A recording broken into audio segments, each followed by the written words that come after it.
안녕하십니까. 사주원국에 토가 많은 경우, 토가 많으면 어떠한 영향들이 미치는지에 대해서 살펴보도록 하겠습니다. 토라고 하면은 이 천간으로는 무토와 기토가 있습니다. 그리고 또한 지지에는 진술충미의 토가 있습니다. 사화와 사화 그리고 오화는 화에 해당하지만 이 안에는 다 무토와 기토가 들어있기 때문에 사화, 오화 또한 토의 성질을 어느 정도는 가지고 있다고도 다 볼 수 있겠습니다. 그리고 인목은 역이긴 하지만 그리고 인목은 토의 장생지의 역할이 있기 때문에 또한 토가 소장되어 있습니다. 사주원국에 토가 많다면 이러한 환경들이 원국에서 중첩되어 있는 경우라고 보실 수 있겠습니다. 먼저 토의 역할은 무엇이냐는 것이죠. 토는 가색이라 뭔가 씨를 뿌리고 씨를 거둔다. 그리고 토는 중앙에 머물며 만물을 주관한다. 모든 오행은 토에 의탁하여 어떤 자기의 역할을 하게끔 되어 있다는 것입니다. 제 유튜브의 동영상에 보면은 이렇게 목화 토금수 오행의 이 배열을 제가 이 그림을 주로 많이 쓰고 있습니다. 뭐 돌려놔도 마찬가지겠지만 뭐 어떤 분은 화와 수를 바꾼다든지 이렇게 좀 바뀌어 있는 경우도 있는데 이 토의 역할은 어떤 경우를 하더라도 항상 이렇게 정중앙에 있는 역할입니다. 우리가 살아가는 환경이라고도 할 수 있습니다. 근데 이 보시다시피 토는 항상 목, 화, 금, 수 각자의 어떤 굉장히 인접하고 뭔가 이렇게 연관성을 깊게 가진다라고 볼 수 있겠습니다. 다른 오행들은 뭐 이렇게 좀 떨어져 있는 이런 역할이 있지만 토는 모든 오행에 두루두루 간섭을 하는 역할입니다.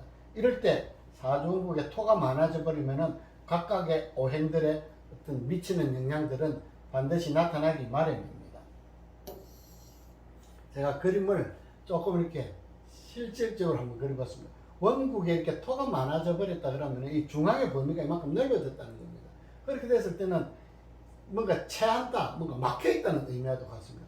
뭔가 두루두루 흘러가야 되는데 한쪽에서 이렇게 막혀 있는 모습이라고도 볼 수 있습니다. 목은 목대로, 화는 화대로, 금은 수, 각각의 역할들이 이제 토의 영향을 더더욱 심하게 많이 받는 경우라고도 볼 수 있겠습니다.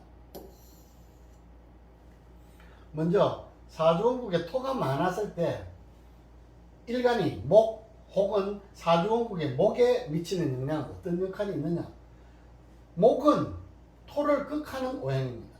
목극토라고 할 수 있겠습니다. 그런데 이미 내가 극을 해야 할 토의 무리들이 이렇게 중첩이 되어 있다는 것은 목이 약하다는 의미입니다.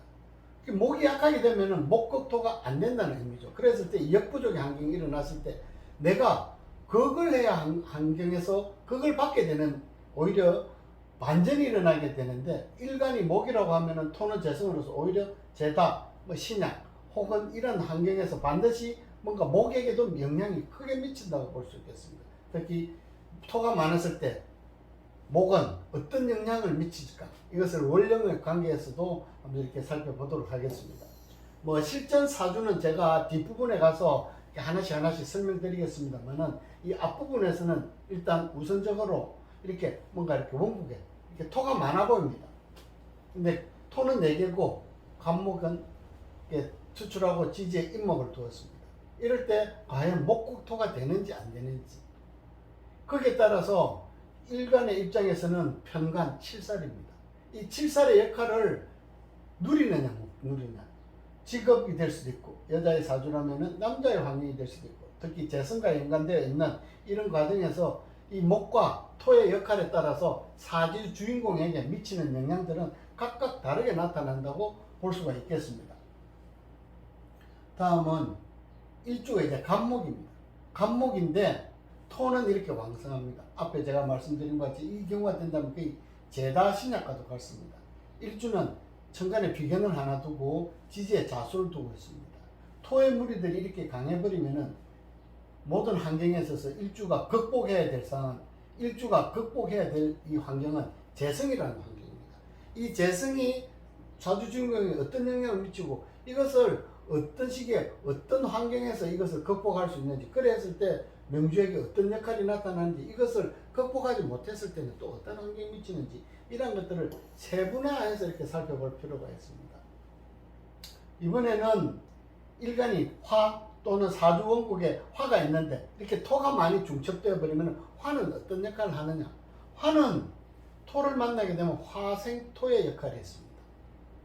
그렇지만 이렇게 사주 원국이, 이게 화가 토를 뭔가 데워주고 토를 단단하게 해준다는 의미보다는 무리들이 이렇게 중첩되어 있으면 오히려 화는 자기의 역할을, 빛을 토한테 뺏겨버린다는 것입니다. 오히려 빛을 잃는 것이라고 볼 수 있습니다. 화생토함으로 인해서 토가 메마르고 건조하게 되어버리기 때문에 이제 이 땅에서 토가 가장 먼저 해야 할 역할은 가색이라, 뭔가 거기에서 씨를 뿌리고 씨를 거둘 수 있어야 되는데, 화가 토마저 이렇게 물이 지어 있는 토를 더욱더 화염 토조하게 만들어 버리게 되면은 이 토에서는 역할이 없어진다. 이랬을 때 화의 역할은 어떻고, 사주원국에 미치는 토 일간에게, 토는 이 토에게 미치는 영향이 어떻게 나타나는지, 이 경우를 뭐 화토 상관격이라고도 할 수 있는데, 그 화토 상관격이라서 무조건 뭐 상관격은 귀하다, 총명하다, 뭐 이렇게 많이들 표현도 하지만은, 이럴 경우에 화토 상관격은 또 어떻게 나타나는지도 구분해서 이렇게 알아볼 필요가 있겠습니다. 토가 이렇게 중첩되어 있는 가운데 사오 그리고 병화까지 이렇게 투출했습니다. 건토입니다. 조토입니다. 모든 것을 화가 이렇게 돌아왔을 때 이제 종간격이 되어버렸습니다. 종간격이 됐을 때 이 용신을 취하는 방법과, 이랬을 때 사주 원국에 이것은 곧 일주, 그 사주 주인공에게 나타나는 영향, 어떻게 활용이 돼야 되고 어떤 운에서 어떤 변화가 일어나는지 또한 토가 많다는 그 하나만 가지고 볼 것이 아니라 화의 역할에 따라서 토에 미치는 영향이 다르게 나타난다고 봐야 되기 때문에 사주 감정에 있어서도 이 부분 또한 살펴봐야 할 부분입니다. 여기는 이렇게 토가 이렇게 3개밖에 보이지 않습니다. 병화가 3개고 화가 3개고 목이 2개가 있습니다. 보면은 목생화 화생토로 돌아가 있습니다. 이 경우는 화토 상관계라고 볼 수 있습니다. 이렇게 화토 상관계가 됐을 때 얻는 것은 무엇이고 잃는 것은 무엇이고, 개원법에서는 어떻게 활용해야 되는지, 토가 많음으로 인해서, 토가 많은데 화가 또 중첩되어서 이 화는 토를 더욱더 극렬하게 만들어버리기 때문에 이때 기세가 이렇게 타오르는 기세가 됐을 때 어떤 영향들이 미쳐나는지, 흉함은 무엇이고 길함은 무엇인지 각각 구분해 볼 필요가 있습니다. 토가 많으면 이제 금은 어떤 형상일까? 토는 금을 생하는 역할입니다. 금은 토로서부터 생을 받는다는 의미입니다. 그런데 원국에 토가 이렇게 중첩되어 있거나 많아버리면 오히려 이 토는 묻혀버립니다. 토다 금매가 되어버린답니다. 토생금의 의미가 없어진다는 의미죠. 이 생을 받음으로 인해서 토가 왕성해지고 토가 강해지는 것까지는 토생금의 역할이라고 볼 수 있겠으나, 토가 중첩되었을 때는 이 금은 오히려 묻혀버린다. 자기의 존재가 오히려 없어진다는 의미와도 같겠죠. 뭐 이렇게 됐을 때 토금도 상관격이 됐을 때는 어떤 역할이 있을까? 토의 역할이 금을 생하는 데 있어서는, 제가 앞에 지지에서 말씀드릴 때 지지에는 진술충미의 토가 있습니다. 그리고 사화는 또한 금의 장생지기도 합니다. 이랬을 때 이 토는 무조건 금을 만나면 다 생하는 것은 아닙니다. 토는 금을 생하기도 하고 금을 때로는 극을 하기도 합니다. 그래서 이 토의 역할이 금을 생하는 역할과 오히려 금을 극을 하는 역할에 따라서 토생금이 되는지 안 되는지, 오히려 토다 금매가 되어 있는지, 오히려 토가 왕성해서 금이 땅속에 파묻힌 현상인지, 이런 부분들도 다 구분해서 살펴봐야 할 부분들입니다. 경금일간이 진월에 태어났습니다. 무기토가 투출했습니다. 지지에는 좀 더 진술토가 있습니다. 거기다가 사화까지 지지에 있는 경우입니다. 화생토 토생금으로 돌아갔기 때문에 일주는 신강해진 경우라고 할 수 있겠습니다. 그런데 이것을 과연 신강이라고 볼 수 있겠냐는 거죠. 토가 진토에 원신이 무토가 투출했기 때문에 토생금이 되어버리면 이 금은 매몰된 금이라고도 볼 수 있겠습니다. 이랬을 때 용신을 어떻게 찾아야 되느냐. 이 토생금이 되면 토생금까지는 좋았지만 이 금이 오히려 묻혀버렸다. 배운법에서 활용하는 방법이 각기 다르겠다 해서 사주를 판단하는 감정하는 이 기준들이 전혀 바뀔 수가 있습니다. 전혀 다르게 나타난다는 겁니다. 이 경우도 똑같은 토생금입니다. 이 경우는 앞에는 일주가 금이고 인성이 토로서 금을 생해주는 관계고, 반대로 이번은 일간은 기토입니다. 기토가 신호로 태어났는데 지지에 좀 이렇게 토를 두고 천간으로도 다 토가 이렇게 중첩되게 나타났습니다. 토가 많은 경우라고 할 수 있습니다. 이럴 때 토생금의 환경과 앞에서 경금 일주가 됐을 때 토생금의 환경이 과연 같을까 하는 것입니다. 이것은 화토상관, 이 경우는 이제 토금 상관이 되는데 이 경우를 토금 상관이라 할 수 있겠냐는 거죠. 이랬을 때 각기 다르게 나타나는 구분을 해야 된다는 의미가 되겠습니다. 이제 사주에 토가 많아지면은 이제 수의 역할에 침범을 받는 것들입니다. 토는 수를 극하는 대상입니다. 이 둘만의 관계는 이미 토는 수를 극하는 상황인데 토가 중첩이 되어버렸다면 가장 공경에 빠지는 것이 수라는 것입니다.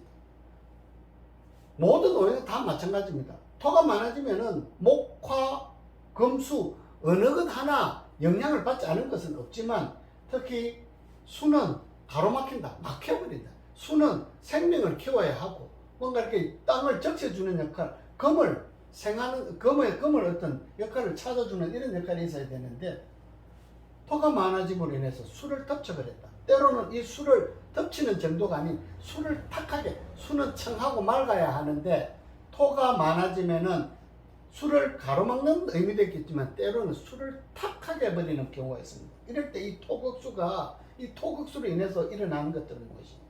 토는 토의 입장에서 본다면은 일간이든 아니든 토의 입장에서 수는 재성입니다. 재성이기 때문에 이런 경우 가장 많이 나타나는 게 쟁탈, 쟁제, 쟁합. 수가 가장 공경에 처해지는 이유는 토가 많아지면 수를 서로 극제 또는 합 이런 것들이 나타나기 때문에 쟁탈과 쟁합이 나타나기 때문에 수 또한 상당히 공경에 빠지는 경우가 될 수 있습니다. 임수일주입니다. 수월에 태어났습니다. 또한 무토까지 투출했습니다. 좌우에 지지에도 술토입니다. 술토는 임수일간으로서는 관대지라고는 하지만 이것은 절지입니다. 절지. 그리고 병화까지 이렇게 투출해가지고 이 갇혀 있는 물이라고도 볼 수 있는데 병화가 투출해서 수를 더욱더 공경에 빠뜨리고 있습니다. 병화까지 이 병으로 지금 작용하는 경우입니다. 이럴 때 신금이 나타날 때 신금은 단지 금, 어떤 식신의 역할, 제가 여기 좀 잘못 적은 것 같습니다. 이 식신의 역할이 아닌 임수의 장생지로서도 역할을 하게 됩니다. 이럴 때 나타나는 역할, 시기로 봤을 때 어떤 시기, 사주의 병을 해소할 수 있는 시기를 찾아야 된다는 의미와도 같습니다. 다음은 일간이 이제 개수입니다. 개수가 진월에 태어났습니다. 토가 4개입니다. 수는 3개고 간목이 하나 투척했습니다. 숫자를 세알려 본다면 5개니까 뭐 토가 강하다. 여기도 토가 4개니까 토가 강할 수 있겠지만 이 경우는 반대로 신강 사주가 됩니다. 일주가 더 강하다는 얘기입니다. 진토는 수를 축장하고 있기 때문에 지지에서 신자진 수국과 함께 또 해수가 밑에서 받쳐주고 있기 때문에 이 경우는 반대로 토가 이제 수에 의해서 긴장감이 생긴 경우라고 할 수 있겠습니다. 이랬을 때 이 토와 수, 그리고 여기 있을 때 수와 토의 역할은 전혀 다르게 나타나기 때문에 사주를 읽어가는 데 있어서는 각각 구분해서 살펴야 합니다. 토가 많다는 이유 하나만으로 뭔가 사주를 똑같이 다 봐서는 안 됩니다. 이제 그 실전 사주풀이에서 제가 이제 여러 가지 부분들을 함께 살펴보도록 하겠습니다.